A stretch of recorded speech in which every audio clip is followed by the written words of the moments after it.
तो भागवत का पूरा आनंद यही है कि आप कथाओं का चिंतन करें, इसलिए कथा को श्रवणीय कहा। रामचरितमानस ये अनुकरणीय ग्रंथ है और श्रीमद् भागवत जी ये श्रवणीय ग्रंथ है। केवल सुनो और चिंतन करो, क्योंकि हम भागवत की कथाओं का अनुकरण कर ही नहीं सकते, क्योंकि भगवान ने जो जो लीलाएं की हैं भागवत में 10वें स्कंद में और सभी स्कंदों में लीला है भगवान की, वो मनुष्य नहीं कर सकता। इतनी पावर, इतनी शक्ति मनुष्य में नहीं है जो गोवर्धन पर्वत उठा ले, जो पूतना का जहर पी के पचा जाए, जो सावन भादों की नदी को पार कर जाए, जमुना जी को, जिसके जन्म होते ही ताले खुल जाएं, हथकड़ियां बेड़ियां खुल जाएं, सारे रास्ते खुल जाएं। ऐसा मनुष्य के जीवन में नहीं हुआ करता। कालिया नाग को भगवान ने नाथा तो मनुष्य ऐसा नहीं कर सकता। जितनी गोपियां उतने ही रूप बना लिए, मनुष्य ऐसा नहीं कर सकता। विराट रूप अर्जुन को दिखाया, ये मनुष्य नहीं कर सकता। अपने मुख में पूरा ब्रह्मांड यशोदा माता को दिखाया, मनुष्य ऐसा नहीं कर सकता। 16,108 विवाह मनुष्य नहीं कर सकता। तो श्री कृष्ण का अनुकरण कोई कर ही नहीं सकता। श्री कृष्ण जैसा कोई बन ही नहीं सकता, क्योंकि वो परमात्मा है। आप कहेंगे फिर राम क्या परमात्मा नहीं? राम भी वही है, श्री कृष्ण ही राम है, लेकिन वहां भगवान ने नर की मर्यादा में सब लीलाएं की जो मनुष्य को करनी चाहिए, जो मनुष्य कर सकता है और करना ही चाहिए, वो लीलाएं भगवान ने की है। तो भगवान राम स्वतंत्र भगवान न होकर के मर्यादा में बंद करके लीलाएं करते हैं, वो लीलाएं जो मनुष्य के लिए आदर्श हैं। तो श्री कृष्ण का जीवन हमारे आपके लिए आदर्श नहीं है, क्योंकि वो परमात्मा है। परमात्मा के समान हम नहीं हो सकते, हम उनकी नकल नहीं कर सकते। लेकिन राम मनुष्य बन करके इस धरती पे आए। श्री कृष्ण मनुष्य बन के नहीं आए, वो भगवान, डायरेक्ट भगवान बन के आए।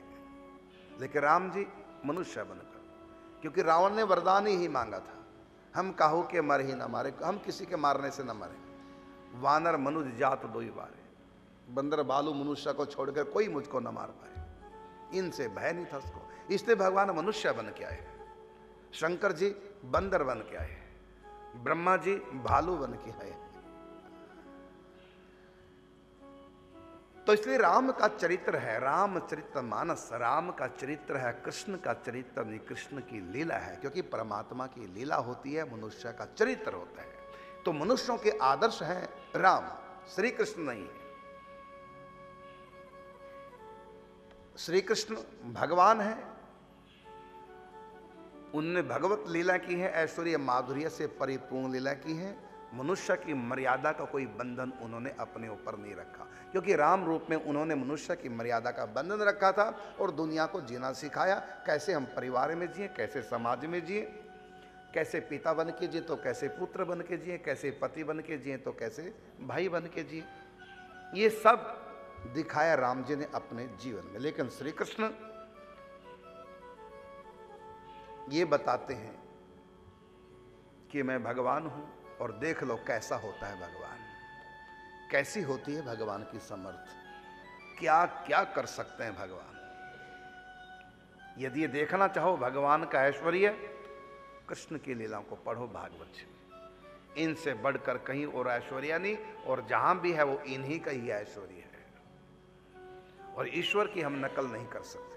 हाँ, ईश्वर ने जो कहा वो हम करें, गीता में श्री कृष्ण ने जो कहा वो हम करें, और राम जी ने जो किया वो हम करें। राम जी की करने के अनुसार हम अपना जीवन बनाएं और कृष्ण की कथने के अनुसार हम अपना जीवन बनाएं। फिर भागवत में क्या है? भागवत में भगवान की करनी भी है जो श्रद्धा और प्रेम बढ़ाने वाली है, नकल करने के लिए नहीं। हम श्री कृष्ण की तरह नहीं बन सकते। तो भागवत में जो श्री कृष्ण लीला है वो नकल करने के लिए नहीं है, वो है हमारी श्रद्धा को बढ़ाने वाली लीला है, या फिर हमारे प्रेम को कृष्ण के प्रति बढ़ाने वाली लीला है।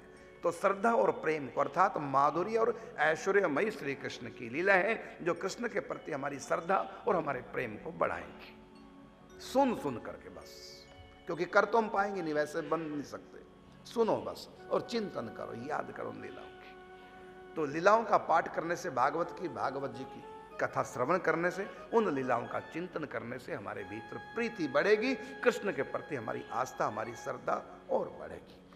इसलिए यदि कोई कृष्ण भक्ति करना चाहे तो उसको भागवत जी पढ़नी चाहिए। यदि कोई राम भक्ति करना चाहे तो उसको रामायण कथा पढ़नी चाहिए। और कैसे हमको मनुष्य बनना है ये हमें राम कथा बताएगी, और कैसे हमें भक्त बनना है ये कृष्ण कथा बताएगी। इसे दोनों को पढ़िए, दोनों को अपने जीवन में अपनाइए।